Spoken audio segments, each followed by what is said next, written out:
नमस्कार प्यारे छात्र छात्राओं, आप सभी को हमारे YouTube चैनल के क्लासेस में स्वागत है। मैं किशोर कुमार आप सभी का तहे दिल से स्वागत करता हूं। आज अभी तक हमने क्लास 10th से रिलेटेड टॉपिक पर चर्चा कर रहा था, लेकिन आज हमारी क्लास 9th से रिलेटेड होगी और विषय होंगे हिस्ट्री। हमने पहला टॉपिक आज स्टार्ट करने जा रहा हूँ। इसी दौरान ये हमने इस वीडियो को हम मतलब इस पूरे चैप्टर को भौगोलिक की खोज को हम दो पार्ट में इसको खत्म करना चाहेंगे। पहला पार्ट आज से हम स्टार्ट कर रहे हैं। इस चैप्टर का नाम है, पुनः मैं बता देता हूँ, भौगोलिक खोज।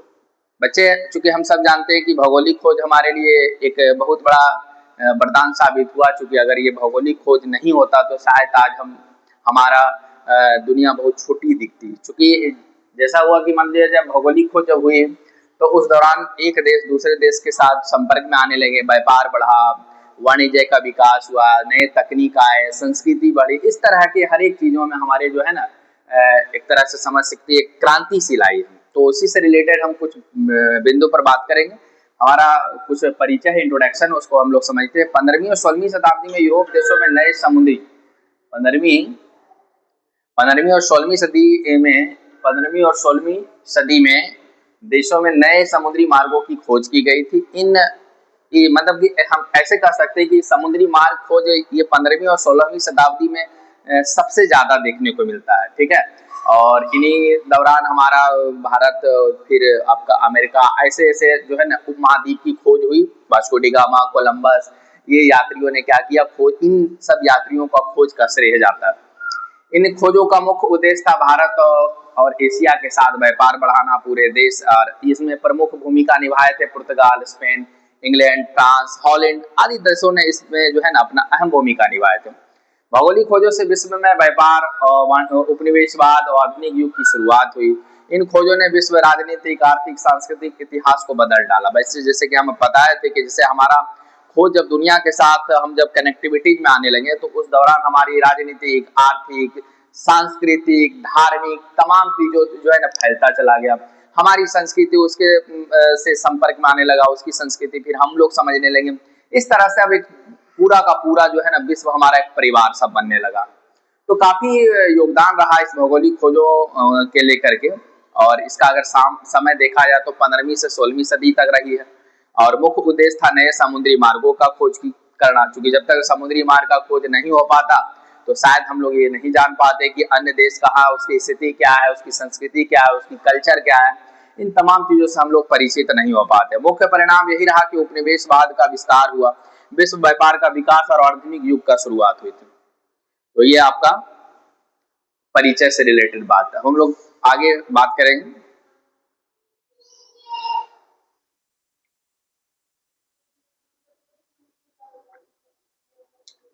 बच्चे, आप लोग अक्सर ये बोला करते हैं कि वीडियो थोड़ी बड़ी हो जाती है, तो प्रयास करें कि कुछ कम समय में ज्यादा इफेक्टिव चीज आपको बताने का प्रयास करें। आप हमारे वीडियो के साथ हमेशा बने रहें, चैनल को सब्सक्राइब करें और हमें हौसला बढ़ाने का अवसर प्रदान करें। अब देखिए खोज का क्या कारण था। जब भौगोलिक खोज के प्रमुख कारण था तो देखिए भौगोलिक खोज जब हुई तो इसके कुछ इंपॉर्टेंट कारण रहा था। ये पहला ये रहा कि व्यापार का विस्तार करना, भूमध्य सागर का मार्ग अवरोध, नए समुद्री मार्गों की खोज हुई, जिज्ञासा जगह, इच्छा हुई, विज्ञान तकनीकी का विकास हुआ, धन और प्रसिद्धि की प्राप्ति की लालसा थी, धार्मिक उत्साह का प्रभाव, राज्यों की प्रगति, राज्यों की प्रतियोगिता। यानी कि इस तरह से देखा जाए तो भौगोलिक खोजों के ये भिन्न भिन्न जो है ना कारण रहे। अगर हम व्यापार का विस्तार के संदर्भ में बात करें तो कहता है यूरोप के लोग भारत और एशिया से, यूरोप के लोग भारत और एशिया से जो है ना मसाले, रेशम, चाय, चीनी, कीमती पत्थर, इत्र आदि तरीके से जो है ना सामान खरीदते थे और इनका व्यापार जाके जो है ना समुद्री मार्ग, इनका व्यापार जाके यूरोप वगैरह में वो लोग आके किया करते थे। क्योंकि ये सब चीज हमारे देश या एशिया के अन्य देशों में यहाँ पर प्रचुर मात्रा में इसका उत्पादन होता था। हालांकि जब यहाँ पर उत्पादन होता था इससे लोग अनभिज्ञ थे, लेकिन क्या है ना कि समय दर समय जब परिवर्तन आते गया, लोग को ये समझ में आने लगा कि नहीं व्यापार बहुत इंपॉर्टेंट चीज है, तो उसी के दौरान से ये व्यापार का विस्तार होना लाजमी बनता था। इनका व्यापार बढ़ने के लिए नए समुद्री मार्ग की खोज की गई। मतलब आप देखिए, अब कहने का मतलब है कि अगर मान लिया हमें व्यापार करना है तो व्यापार करेंगे तो नए मार्केट खोजेंगे ना। क्योंकि यदि मान लिया जाए हमारे प्रोडक्ट को अगर हमारी अपने ही देश में बेचेंगे तो शायद उससे हमें मुनाफा कम होगा, पहली बात। दूसरी बात हो सकता है कि जितना अगर मान लिया जाए जो उत्पादन जितना हो रहा है अगर वो खपत उतना नहीं हो तो हो सकता है कि जो उत्पादन की गई माल वो वेस्ट में चला जाएगा, इससे हमें नुकसान हो सकती है। लेकिन अगर हम अन्य जगह अगर इसका मार्केट तलाश लें तो शायद हमारा जितना ज्यादा उत्पादन करेंगे उससे हमें क्या है ना कि प्रॉफिट मिलेगा। क्यों? क्योंकि इसके लिए एक नए मार्केट का क्या है ना एक अवसर मिल जाएगा। नए समुद्री मार्ग की खोज के यूरोपीय देशों का विश्वास था कि पृथ्वी गोल है, ठीक है, यानी कि पहली बार अगर विश्वास के देखा जाए तो यूरोप महादेश के देशों के ही कुछ लोगों को ये पता चला कि वाकई में पृथ्वी हमारी गोल है। इसलिए पश्चिमी दिशा में समुद्र के रास्ते यदि जाया जाए तो निश्चित तौर से हम एशिया महादेश की ओर पहुंच सकते हैं। विज्ञान तकनीकी का विकास हुआ, इस काल में जहाज निर्माण, दिशा ज्ञात करने के यंत्र, कंपास, जैसे कंपास वगैरह जिससे आप दिशा निर्धारित करते हो वो, नक्शे यानी कि मानचित्र, एस्ट्रोलॉब, क्वाड्रेंट आदि का विकास हुआ जो कि हमारे तकनीक का विकास में अपना अहम योगदान दिए थे। धन और प्रसिद्धि की प्राप्ति की लालसा, बच्चे स्वाभाविक सी बात है, हर देश चाहता है, आज तो हर व्यक्ति चाहता है कि हमें ज्यादा धन मिले, ज्यादा हमें प्रसिद्धि मिले।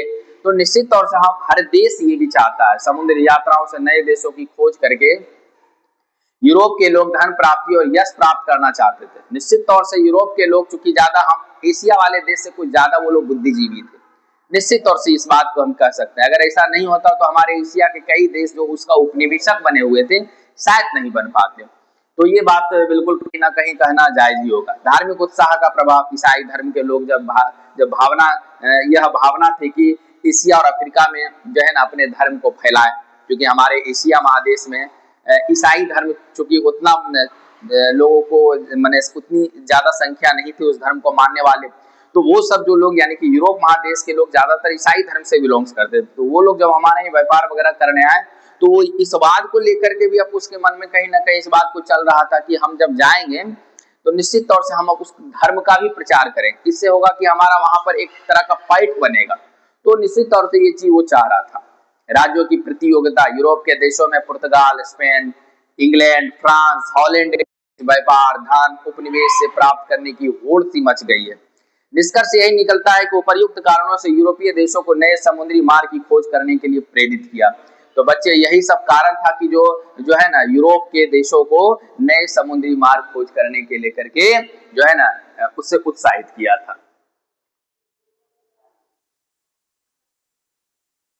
भौगोलिक खोजों के कारण अगर हम भाग 2 के संदर्भ में बात करें कि 7 तक अभी तो बता चुके हैं, 8वां यहाँ पर यह है कि मुद्रा काल का आविष्कार। मुद्रा काल के कारण पुस्तकों का प्रकाशन बढ़ा, ज्ञान प्रसार हुआ, मतलब कि जब पुस्तक वगैरह जब छपने लगे तो पुस्तक औरों लोगों में बंटने लगे, फिर वो उस चीज को पढ़ के अपना ज्ञान को बढ़ाने लगे। तो इस तरह से देखा जाता है जिससे खोजों की जो है ना बढ़ावा मिला। समुद्री मानचित्रों, नौ वहन यंत्रों का विकास हुआ, जैसे कि कंपास, एस्ट्रोलॉब, क्वाड्रेंट, समुद्री मानचित्र आदि के विकास से समुद्र में यात्रा करना बहुत ही आसान हो गया। साहसिक भावना के संदर्भ में देखा जाए तो यूरोपीय लोगों में रोमांच, जिज्ञासा, अज्ञात स्थानों की खोज करने की प्रबल इच्छा थी। इसीलिए हम कह रहे थे कि यूरोप वाले लोग जो है ना उसके अंदर दृढ़ता ज्यादा थी, उसके अंदर भय नहीं था। तो यही कारण था ना कि बीच समुद्र में अकेले यात्रा के लिए चल दिए थे, यात्रा के लिए वो चल दिए थे। तो कहने का मतलब अगर उसके मन में ये भय रहता तो निश्चित तौर से वो अकेले यात्रा के लिए नहीं आते। जैसे अब हमारे यहाँ देख लिया जाए, अगर हमारे यहाँ देख लिया जाए तो आपका ये कोलंबस और आपका वास्को डी गामा ऐसे लोग अकेले आए थे, वो किसी के साथ नहीं आए थे। और जब आए थे तो समझ सकते हैं कि आज समुद्र में जबकि इतना तकनीक बढ़ चुका है तब हमें समुद्र यात्रा करने में भय लगता है। उस जमाने में यानी कि 15वीं 16वीं सदी के संदर्भ में बात करें तो जब दूर दूर तक कोई गांव, शहर, कस्बे नजर नहीं आते थे, उस समय भी लोग यूरोप के लोग बड़ा दृढ़ता के साथ जो है ना समुद्री मार्ग का पता लगाए। तो ये वाकई सराहनीय बात होती है। धर्म प्रचार, ईसाई धर्म के प्रचार और ईसाई देशों में धर्म का फैलाने की भावना ने भी खोज को एक प्रेरित किया। मतलब धर्म तो बहुत बड़ी चीज हो जाती है, जब धर्म सामने आ जाता है तो निश्चित तौर से आदमी सब चीज भूल के उसी धर्म की आड़ में आगे बढ़ने का प्रयत्न करते हैं।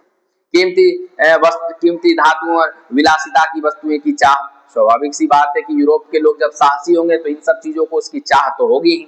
सोना, चांदी, मसाले, रेशम, इत्र, कीमती पत्थर आदि चाह ने यूरोपियों को नए मार्गों को खोज के लिए प्रेरित किया। कहने का मतलब ये है इन सभी कारणों ने मिलकर अगर देखा जाए तो भौगोलिक खोजों का कारण बना।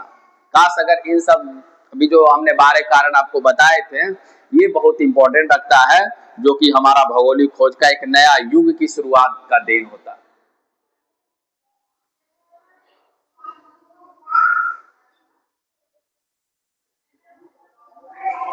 भौगोल अच्छा, अब यहाँ पर हम लोग बात करें जब भौगोलिक खोज हुई तो इसकी प्रमुख खोजकर्ता कौन है, तो दो चार व्यक्ति का नाम यहाँ पर हम लेना चाहेंगे। इसमें पहले स्थान पर आता है प्रिंस हेनरी। प्रिंस हेनरी जो थे वो नेविगेशन का जनक माना जाता है, यानी कि ये पुर्तगाल का राजकुमार था। नेविगेशन का जनक माना जाता है और ये पुर्तगाल का राजकुमार था। इसने क्या किया कि समुद्री यात्राओं को बढ़ावा दिया। इतना ही नहीं, नाविकों को प्रोत्साहित भी करते थे कि जाइए अब यात्रा कीजिए, आपको कहीं कुछ होने वाला नहीं है। और उसको प्रोत्साहित भी दिया जाता है, प्रोत्साहन राशि भी दिया जाता था, यानी कि उसके परिवार का पूरा जो है ना खर्च उठाने के लिए वो प्रिंसेस लोग तैयार रहते थे।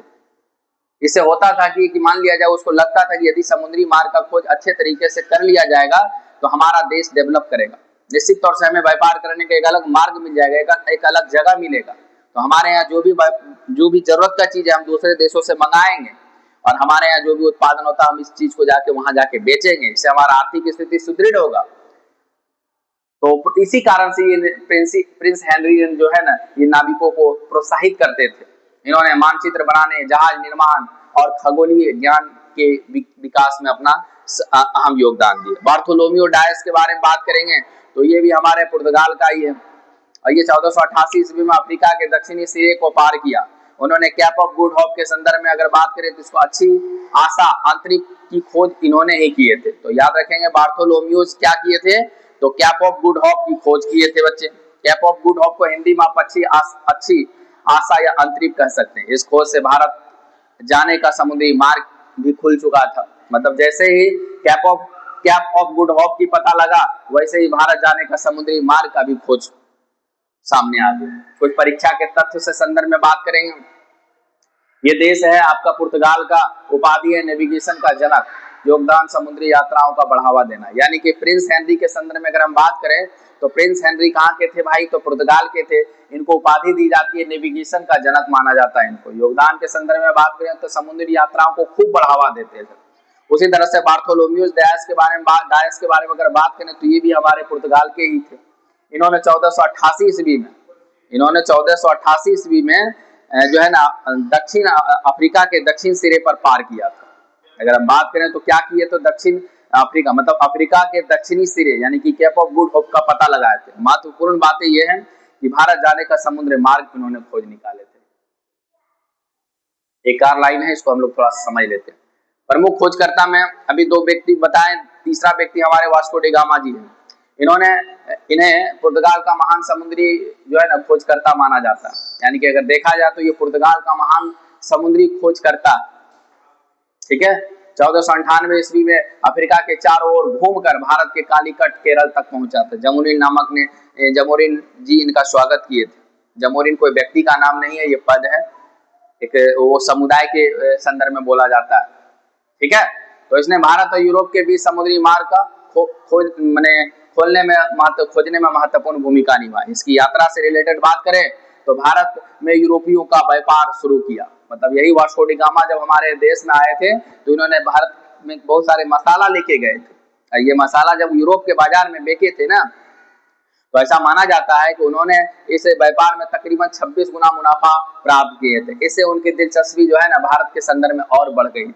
निश्चित तौर से यदि आप व्यापार करोगे और उसमें आपको मुनाफा मिलेगा तो उस व्यापार को आप सुदृढ़ता से साथ करना चाहोगे। क्रिस्टोफर कोलंबस भी भैया ये भी व्यक्ति ऐसे ही थे, क्योंकि ये भी भारत ढूंढना चाह रहे थे। देखिए दोनों में थोड़ा सा अंतर हो जाता है कि वास्को डी गामा और ये क्रिस्टोफर कोलंबस। तो कोलंबस और वास्को डी गामा के संदर्भ में बात करें तो ये क्रिस्टोफर यानी कि कोलंबस जी भी भारत की खोज के लिए ही निकले थे। लेकिन क्या था कि ये अपना राह भटक गए। तो राह जब भटक गए ना तो ये इटली के महान खोजकर्ता थे। देखिए इसके बारे में थोड़ा सा समझ लेते हैं। ये इटली के महान खोजकर्ता थे जो स्पेन के लिए काम करता था। याद रखना इटली के खोजकर्ता है और ये काम किसके लिए करता था, तो स्पेन के लिए करता था। इसने पश्चिम दिशा से एशिया पहुंचने के लिए समुद्री मार्ग की खोज की। यह बात करेंगे तो 1492 में अमेरिका के तट पर पहुंचा। 1492 में अमेरिका के तट पर पहुंचा।